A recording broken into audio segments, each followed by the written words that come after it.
before you have the exchange, you have to agree on certain facts. No, you don't. You can't. If somebody says 2 + 2 is 4 and the other guy says, no, it's not, how do you begin the discussion? Because, oh my gosh, this is the problem. Hey guys, welcome back to the channel. Welcome back to another quick hits video where I take on viral moments and breaking stories in short form. Guys, we got to check in once again with my favorite liberal in media, Bill Maher, host of Real Time with Bill Maher on HBO, because a clip of him from his podcast, Club Random, is making some waves right now because it highlights a really important dichotomy between two different types of Democrats or two different types of liberals. The kind of classical liberals with whom, I have a lot more in common, who still believe in free speech and open dialogue and talking through our differences.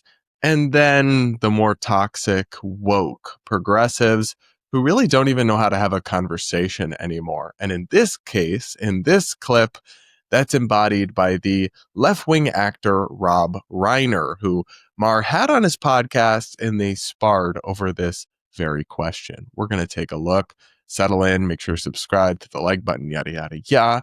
Now let's look at this clip that's popping off, and I think reveals some interesting broader divides between the American left. Let's watch. it would make some sense for the Democrats if they had any power. But the idea of we don't talk to you when we don't even have the power? Of course you have to talk to people. Well, I'll just pause here because this is really funny to me. He's talking about the idea, and I encountered this a lot when I first kind of came up in politics in the early 2020s, late 2010s, of like, oh, on the Democratic side, well, we don't platform bigots, or we can't debate bigotry, we can't debate human rights or whatever, because they just reframe their beliefs as like human rights, and then you're not really allowed to disagree or have any conversation at that point. I just think that idea is inherently ridiculous. Even back then, when they kind of controlled the culture, they controlled the political institutions, the levers of government, but it's like exponentially more ridiculous when you don't control the culture, when you don't control the levers of government, because then you're just kind of, I don't know, throwing a pouty fit in a corner somewhere and not even trying to win the majority back to your side. I mean, that just guarantees you'll lose forever. So I find it wild that this is even something people disagree with. But as you'll see, Rob Reiner and others think, well, you can't really have conversations with many people on the right because they just don't understand facts. Right? Yeah, let's listen. To people. I mean, there was an article somebody wrote. He was... But here's the thing. You're right. But here's the thing. Let's say we're going to have that argument. You're going to try to talk to somebody and you have a point of view. The other person has a point of view. Before you have the exchange, you have to agree on certain facts. No, you don't. You can't. Once you start down that road... Well, no. It's like these are... You just have to talk to people. No, you talk to people. But if somebody says 2 + 2 is 4 and the other guy says, no, it's not, how do you begin the discussion? Because it's... Oh my gosh. This is the problem.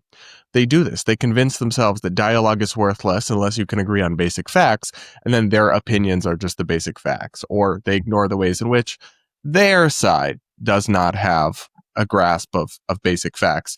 So, I mean, first off, you can start at different factual premises and have dialogue and come to a better place. And frankly, there's so much information and such a warped media ecosystem that if you wait till the day that everyone's on the same page about all the facts to have a dialogue of any kind, you'll just never have a dialogue. Like, that's a recipe for us never talking to each other, never resolving our issues, and never having constructive debates. And then conservatives could just as easily apply this logic, and I hate to call it that, to refuse to speak to people on the left, to refuse to have dialogues. They could say, well, they don't even know the facts of what a woman is, right? Like, there are all sorts of issues where there's a belief on one side that the other side views as like factually totally illegitimate or just in denial of reality. And you might actually be able to understand the other side's perspective or meet in the middle somehow, but only if you talk about it. If you don't talk about it and you just dismiss, well, they're anti-facts, they're anti-reality, so you can't have a conversation with someone who's anti-facts. There's a infallibility there. What if you're wrong about the facts? What about that, right? You're saying, what if you're actually the one who thinks 2 + 2 = 5, but you don't realize it? I think smart and genuine and interesting people leave space for the idea that they could be wrong, right? And that they may adjust their beliefs for new information. But if you have absolute certainty in your beliefs and your positions, and I know the facts, and they're in denial of the facts, so I can't even talk to them, you might actually be the one that's wrong about the facts, and you don't even know it, and you won't find out because you won't engage in dialogue. And then 2, you should be able to explain why your set of facts is true, because if you can't, it might not be. That's the other piece to this. Oh, well, I'm talking to somebody who thinks 2 + 2 = 5, and I know math really well. Well, you should be able to explain to them why 2 + 2 = 4, which shouldn't be hard and isn't hard. But if it is, then maybe you're the one with the wrong answer. You see, like, this just seems like such a thought terminating cliche to me, and a discussion terminating cliche to me, when we need open, honest conversations and dialogue now more than ever. But let's watch the rest. Because Rob, that's a slippery slope. I agree. There are certain things that we all think, and then there are people. I'm sorry, everybody. I know this from doing this show. For so many people who've sat here and they're like, "Oh, this is a smart person. This is a rational person. And then there's like one thing: they don't believe we landed on the moon, and you're just like, no. If you start down that road of I can't talk to you if you believe this crazy thing, because maybe so you let's just say can't." I agree with this take from Bill Maher, and I really appreciate the complexity and nuance that he acknowledges that exists in most humans. There really are very few of our fellow citizens who are all bad or all good, unambiguously evil or unambiguously perfect and wonderful and amazing.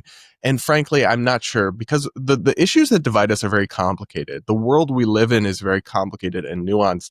I'm not sure there's anyone who's right about everything. I'm sure that I'm wrong about several important things. And a couple of years from now, I'll look back on some of my takes now and be like, ooh, I know I do when I look back a few years in the past, but I'm doing my best, and I'm trying to talk to people and expose myself to different beliefs and ideas. And there's a fundamental optimism to what Bill Maher is saying here, where he thinks people can connect even across a big divide, even across a perception of reality divide, a big factual divide.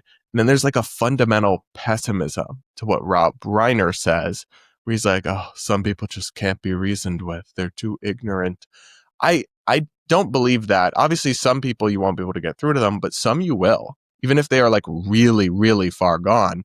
And if you don't believe me, look up the story of Daryl Davis. Daryl Davis is somebody who I greatly admire, and I've read about his work over the years and watched documentaries and videos that he's done. He's a black man who traveled the country and spoke to literal KKK members, not like, yeah, I don't know, people that get called Nazis every 5 seconds here in our modern discourse, literal Klan members. And he has a whole collection of hoods from people that he has converted out of the Klan's beliefs and into, accepting and welcoming and not being racist against black people. And I'm sorry, but if you can reach somebody who's literally in the KKK and convince them to stop hating black people, I think you can probably talk to somebody who maybe doesn't believe in some fact that you're certain of in politics. Crazy thought, right? Like, I just find the whole thing ridiculously pessimistic and shutting off dialogues. And it's kind of taking the coward's way out of not really having to defend your beliefs or explain your ideas, because you can just write off the other side as denying reality or denying facts. And I don't think conservatives or Republicans or independents should take that approach, even with woke people, even with ultra progressives. They can still be reasoned with, even if they have some delulu ideas. For sure, we can't give up on our fellow citizens, okay? Like, that's the moral of this story. And that's why I think this clip is important, and I wanted to talk about it. We cannot give up on our fellow Americans, even if they've gone a little bit far down the delulu path. A lot of them are not, in fact, beyond saving. And that's why I love what Bill Maher does, where he actually has dialogue between all sorts of different perspectives, both on his podcast and on his main show. And that's why I follow his work with great interest and appreciate what he's doing, because if Democrats and progressives have any sense, they'll rally around his kind of model rather than the, oh, well, we can't talk to MAGA, they just don't understand 2+2 approach, kind of typified by a certain type of Hollywood elite like Rob Reiner. But what do you guys think? Do you agree with Bill, or do you agree with Rob Reiner somehow? You probably wouldn't be here on this channel if you did, but I am curious. Let me know in the comments. Make sure to subscribe if you aren't yet. Hit the like button while you're at it. And remember, you can check out my full podcast episodes for the Bread versus Everyone podcast, where I take on internet craziness, media insanity, and political madness, all from an independent perspective. The links to subscribe to the podcast are in the description. And with that, guys, we'll talk again real soon.